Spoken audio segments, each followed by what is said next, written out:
दोस्तों, डकी भाई का व्लॉग आपने यकीनन देख लिया होगा, इसलिए आपको ये बताने की हरगिज जरूरत नहीं कि डकी भाई ने क्या कहा, बल्कि इस वीडियो में हम आपको बताएंगे जो डकी भाई ने नहीं बताया।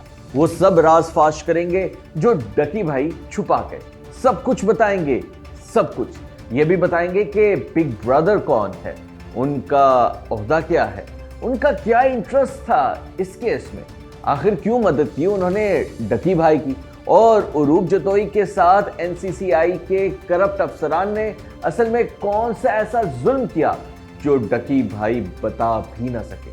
तो गौर से सुनिए और देखिएगा हमारी पूरी वीडियो। हमारा वादा है दंग रह जाएंगे आप हकाइक को जानकर। तो दोस्तों, डकी भाई तो अब बोले हैं ना, 30 अक्टूबर को हम अपने इसी चैनल राबिता पर ये सारा स्कैंडल सामने ले आए थे, वो वीडियो भी जरूर देखिएगा। खैर, शुरू करते हैं असल दास्तान। डकी भाई के साथ जो कुछ हुआ उसमें सिर्फ सरफराज चौधरी और शुएब रियाज ही मुलविस नहीं थे, बल्कि ये एक गैंग था 100 से भी ज्यादा लोगों का, बल्कि यूं कहें कि सरकारी गुंडों का। ये वो लोग हैं जो एनसीसीआई का हिस्सा थे। इस इदारे का बेड़ा गर्क कर दिया था इन लोगों ने, खुदा बने हुए थे ये लोग। उनमें से डकी भाई के केस के बाद 68 लोगों को फौरन उठा लिया था मिलिट्री इंटेलिजेंस यानी एमआई ने। 16 थे अफसरान, जबकि बाकी दीगर थे एहलकार। कुछ नौकरी से बरतरफ हुए और पैसे भी वापस निकलवाए गए उनसे। गिरफ्तार हैं ये सब, और अहम तरीन बात ये कि सरफराज चौधरी और दीगर अफसरान का पाक फौज, आईएसआई और एमआई के अफसरान से ताल्लुक भी था। जी हाँ, बाकायदा ताल्लुक था उनका, मगर ये खालिसतन प्रोफेशनल ताल्लुक था। वो ऐसे कि जो लोग इदारों और रियासत के खिलाफ सोशल मीडिया पर पोस्ट लगाते हैं, उनके खिलाफ कार्रवाई एनसीसीआई की ही जिम्मेदारी है, और इसलिए फौजी अफसरान, एमआई और आईएसआई के लोगों का राबता रहता था एनसीसीआई के अफसरान से। जाहिर है एनसीसीआई के ऑफिस भी आना जाना होता था उनका, और उसी का नाजायज फायदा उठाने लगे थे एनसीसीआई के ये सरकारी गुंडे। ये हरासानी की शिकायत के लिए आने वाली लड़कियों को इंसाफ दिलवाने की बजाय उन बेचारियों को हरासा करते, उनसे नाजायज ताल्लुकात की डिमांड करते, और टिकटॉकर लड़कियां जिनकी वीडियोस लीक हो जाती और वो उनके पास आती तो उनका इस्तेहसाल करते। और सिर्फ इतना ही नहीं, बल्कि कई मुल्जिमान की बहनों और बीवियों के साथ उन्होंने उनके घर जाकर ज्यादती भी की। पैसे शैसे तो पकड़ते ही रहते थे, लेकिन फिर उन्हें ख्याल आया कि ज्यादा माल बनाओ, क्योंकि मशहूर टिकटॉकर्स, फैमिली ब्लॉगर्स और मशहूर यूट्यूबर्स की माहाना आमदन करोड़ों में है। इसलिए उन्होंने इन सब मशहूर इन्फ्लुएंसर्स को लूटने का प्लान बनाया, और वो भी पाक फौज के नाम पे। पहला शिकार किया डकी भाई को। कहा आईएसआई और एमआई मांग रही है पैसा, हमें 1 रुपया भी नहीं चाहिए, हम क्या करें, हम मजबूर हैं। वो बड़े ताकतवर लोग हैं, इसलिए पैसे दो और जान छुड़ाओ। उन्होंने डकी भाई को लूटने के बाद रजब भट्ट से भी करोड़ों निकलवाने थे, और फिर सबका नंबर लगता। डकी भाई ने भी इसीलिए पैसे दिए कि आईएसआई और एमआई के नाम पे जो मांगे जा रहे थे पैसे, वो डर गए। उन्हें यकीन था कि अफसर भी हिस्सा लेंगे, मगर असल पैसे एमआई के अफसरान की जेबों में ही जाएंगे। खैर, एनसीसीआई खासकर सरफराज चौधरी ने बयानिया बनाया कि कौम के बच्चों को खराब कर रहे हैं ये फैमिली व्लॉगर्स, इसलिए सबकी शामत आएगी, हम अपनी नस्ल तबाह नहीं होने देंगे। यानी वो मॉरल पुलिसिंग करने लगे थे, जो उनका काम नहीं था। मगर सरफराज चौधरी ने मंसूर अली खान की पॉडकास्ट में कहा था कि मॉरल पुलिसिंग भी उनका काम है। और फिर क्या, रजब भट्ट, इकरा कंवल, उरूब जतोई और अनस अली वगैरह तकरीबन सब बड़े ही फैमिली व्लॉगर्स के खिलाफ केसेस बना दिए उन्होंने, इंक्वायरीज भी खोल दी। खैर, डकी भाई पहला केस था, मीडिया में खूब हाइप क्रिएट हो चुकी थी उसकी। पूरे मुल्क में आम तासुर फैल गया कि गंदे धंधे और मनी लॉन्ड्रिंग में इन्वॉल्व हैं, इसलिए फौज पीछे लग गई है इन फैमिली व्लॉगर्स के। सरफराज चौधरी की पॉडकास्ट में खास तौर पर बना ये तासुर। अब अगर पूरी कौम यही समझ रही थी, तो क्या पाक फौज और उसकी एजेंसियों को नहीं पता चला होगा इस तासुर का? जाहिर है उन्हें भी शक गया होगा, जिसे शायद इब्तिदा में इतना सीरियस ना लिया हो एजेंसियों की जानिब से। मगर फिर बिग ब्रदर ने कहा कि ये तो रिमांड पे रिमांड लिए जा रहे हैं डकी भाई का, आखिर मसला क्या है? यूं उन्होंने तहकीकात शुरू कर दी। जी हाँ, एक दिन से भी कम वक्त में सब कुछ मालूम हो गया उन्हें, मगर वो चाहते थे सबूत, और डकी भाई और उनकी फैमिली के साथ जो कुछ हुआ उसके सबूत उनके पास नहीं थे। तभी वो डकी भाई से मिले और पूछा कि केस क्या है तुम्हारे खिलाफ, रिश्वत वगैरह तो नहीं मांगी गई तुमसे? हालांकि उस वक्त तक उन्हें सब मालूम हो चुका था। वैसे भी वो उन तमाम लोगों से सबूत ले चुके थे जिनके साथ एनसीसीआईए के ये कमीने अफसरान, ये सरकारी गुंडे जुल्म कर चुके थे।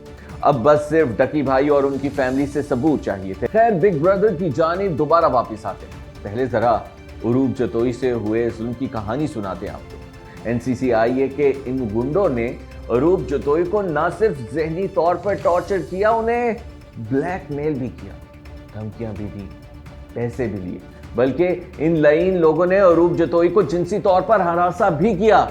जी हां दोस्तों, इंतहाई मुसद्दिका ज़राए ने तस्दीक की है इस बात की कि जिनसी तौर पर भी हरासा किया सरफराज चौधरी और शुएब रियाज ने अरूब जतोई को। और जब ऐसा हो गया तभी डकी भाई ने बिग ब्रदर को सब बता दिया, वरना वो कभी ना बताते, क्योंकि उन्हें नहीं मालूम था कि बिग ब्रदर कौन है।